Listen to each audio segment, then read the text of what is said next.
check it out, Cade?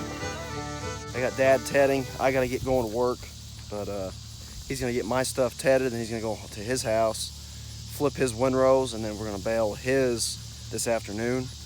Mine will probably bale tomorrow / Saturday. This is Thursday, so tomorrow's Friday. Definitely smells like hay out here, doesn't it, Cade?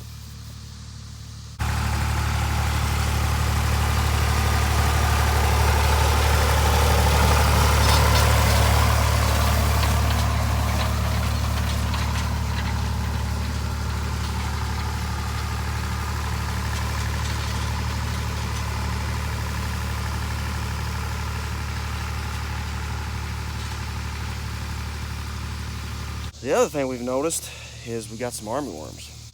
I don't know anything about armyworms. First time we've ever had armyworms. I've never sprayed for them, so I don't know if I need to go ahead and spray after I cut, or if they'll just die since we're so late in the year, or what.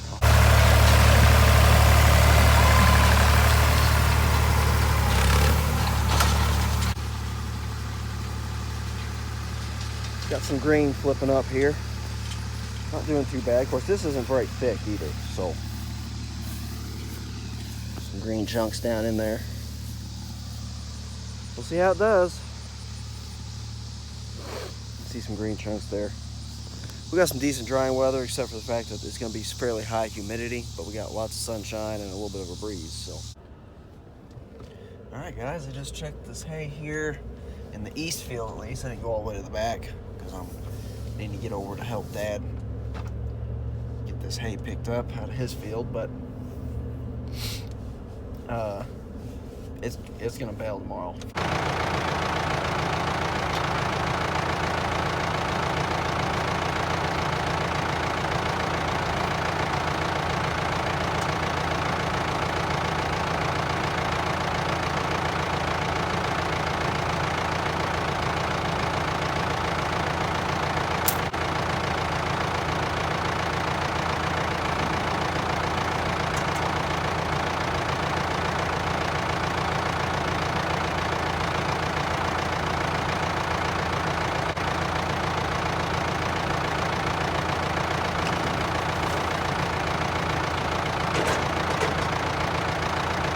Got going.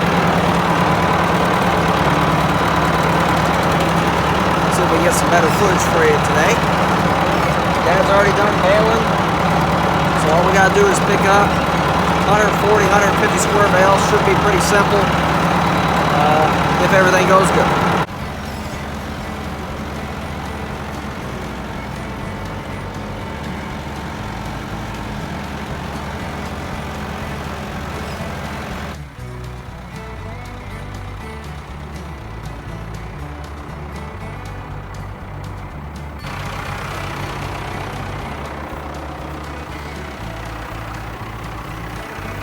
Got a few down here I'm going to flip.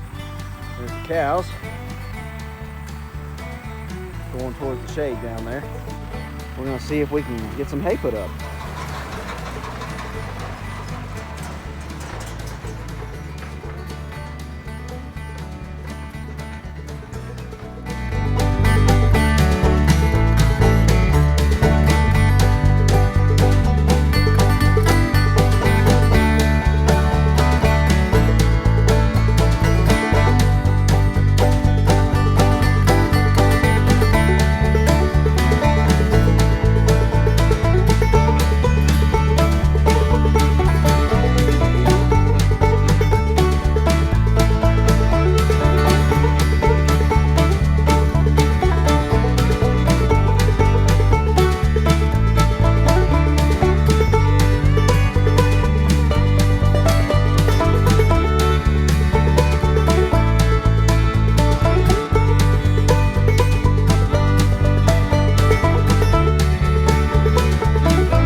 Alright guys, we got 6 layers on. 8 more bales to go, we'll have 70. Got one right here. Hopefully we're finishing this windrow here. 6 on there, 1 there. We need 3 more bales. Jump over here. Alright, we're going to put our last bit of wire on here. Just like that. And whenever this lifts up, it'll sandwich it between these 2 layers and they'll all be tied together.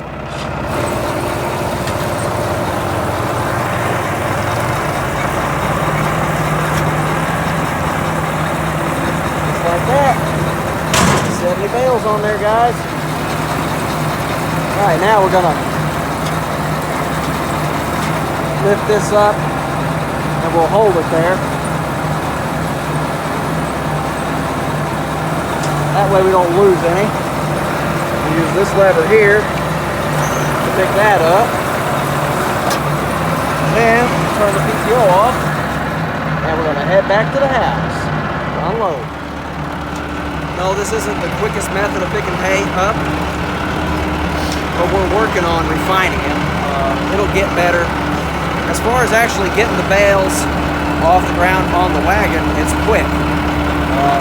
I drive 2nd gear high range with this tractor, and I'm what I would consider a novice, but I'm a fairly quick learner. But I can load, probably going 8 miles an hour in reasonable hay. You know, if it's super thick, like that last cutting that I cut at my house, probably can't go that fast. However, normal hay I can go that fast. Some hay I can go faster if I have more gears in between that one and the next one. Anyways, I digress. What takes forever is all these bales that are not on edge. I gotta stop and get them. I mean, that definitely helps because it's on the four-wheeler, but you shouldn't have to have somebody doing that. So that's one negative, but that's something we can take care of. The quarter turn chute on the baler, on his baler, is a used one that I got, and it won't slide, so I'm gonna have to take a torch to it and do something. So it needs to be closer together. The other negative is I only got 70 bales here, and I gotta go all the way up here to the house, which, you know, doesn't seem like much, but by the time you drive all the way up, take your time getting it lined up, backing in, and then getting it dumped, hoping it doesn't fall over. You're looking at 15-20 minutes just to run up there, dump, and get back. The other negative is dumping. You've got to have a building tall enough to put it in. We do here. My house, I do not. Which is easily overcome if you've got a grapple or a squeeze.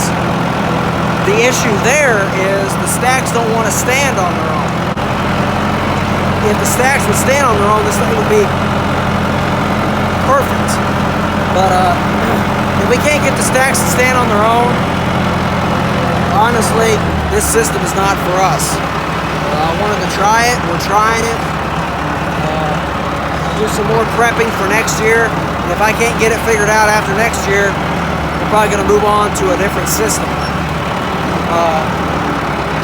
So we just need something that we can use and we're not having to constantly tinker with, which, you know, I know guys use this and don't have to tinker with it, but their setup is different than ours. We're working through those. I know this isn't ideal, but it does take some of the labor out, and we are refining as we go. You know, we'll see how that looks in the future. We're almost up here to the house. I'm gonna kick her up a notch here. And we'll get this thing unloaded. One more load ought to get it.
go. One stack. It's basically freestanding. It is kind of leaning against this stack here because we got it on something over here. But as far as front and back, it's pretty well freestanding. We got a wire here and a wire between the 7th and 6th one, between the top ones. As you can see, it's not even close to touching back here in the back. You can kind of see the wire sticking out there and here.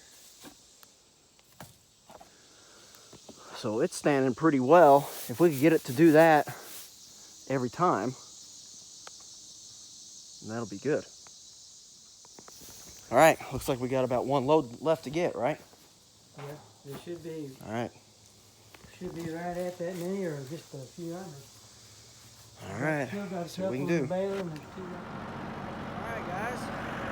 Everything down at this end is gone. I got, what, one more windrow and a couple stragglers over here. That'll be about it, I think. One more bale will have 60 bales on here.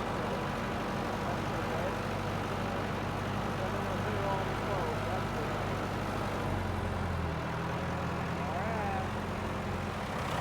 Alright guys, we got 6 layers on here. 2 on the second table, 1 on the first table. Dad's getting one that was kind of off down in the corner, rather than me having to drive all the way down there. So that'll be 6, so there's 66 back here. We got room for 1 more layer. We got a problem here too. We'll see how this one stands, but that first stack is a little bit too far this way, so it's going to want to fall to the right there, and that comes from this rolling rack not being right, honestly. That notch there. We'll see how it turns out though. Well, that's it. We got 2 more up here in that other field, and we'll be too shy of time, which we could just put 8 on top, or we can just throw 2 extras on there to fill it out. We'll see. Just got home, got the truck inside, getting ready to go inside. I'm hearing a lot of wrestling about armyworms.